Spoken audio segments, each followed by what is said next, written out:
હોળી ધૂળેટી ઉત્સવ સમયે દેવભૂમિ દ્વારકા પોલીસની પ્રશંસનીય કામગીરી। દ્વારકાધીશના દર્શને આવેલા ભારતભરના દર્શનાર્થીઓ અને લાખોની સંખ્યામાં પહોંચેલા પગપાળા શ્રદ્ધાળુઓની સતત સુરક્ષા અને સેવા કરતી દ્વારકા પોલીસ। દ્વારકા અને બેટ દ્વારકા ખાતે ફૂલટોલ ઉત્સવ સમયે પોલીસે વિશેષ સેવા પાડી છે।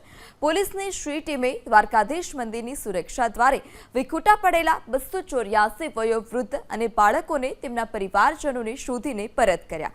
ગુમ થયેલા માલ સામાન પૈકી 73 સામાન શોધીને પોલીસે તેમના માલિકોને પરત સોંપ્યા છે। શારીરિક રીતે અશક્ત 2302 શ્રદ્ધાળુઓને પોલીસે વ્હીલચેર મારફતે દર્શન કરાવ્યા। 15 વિદેશી દર્શનાર્થીઓને દર્શન કરાવવામાં પોલીસ મદદરૂપ થઈ હતી।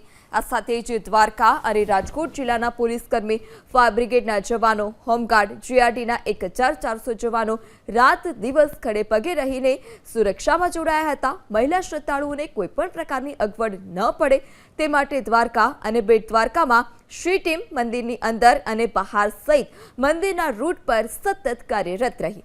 પોલીસના પ્રયાસથી પગપાળા સંઘો અને લાખો શ્રદ્ધાળુઓએ ભગવાન જગન્નાથના આશીર્વાદ મેળવી યાત્રા પૂર્ણ કરી છે।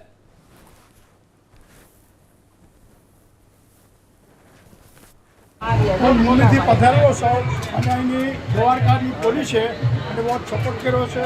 અમે ફિલિંગ છે છતાં અમને સારો માર્ગદર્શન આપ્યું અને ભગવાનના રણછોડના દર્શન કરાવવાની બદલ દ્વારકાની પોલીસનો પોલીસ ઇન્સ્પેક્ટર, સબ ઇન્સ્પેક્ટર, કાર્યકર્તા સબનો દરેક હું આભાર વ્યક્ત કરું છું। બોલ શ્રી દ્વારકા દેશ કી જય। આજે હું રાજકોટથી દ્વારકા આવેલો છું દર્શન કરવા બાબતે। દ્વારકા પોલીસનો ખૂબ સારો સહકાર અને સહયોગ મળેલો છે। બહુ વ્યવસ્થિત રીતે અમને દર્શન કરાવેલા છે। ટ્રાફિક જોતાં અમને એવું લાગતું હતું કે દર્શન નહીં થઈ શકે, પણ બહુ વ્યવસ્થિત સુવિધા છે અને બહુ સારો અમને અનુભવ થયો છે। અમારા બદલ ગુજરાત પોલીસનો ખૂબ ખૂબ આભાર।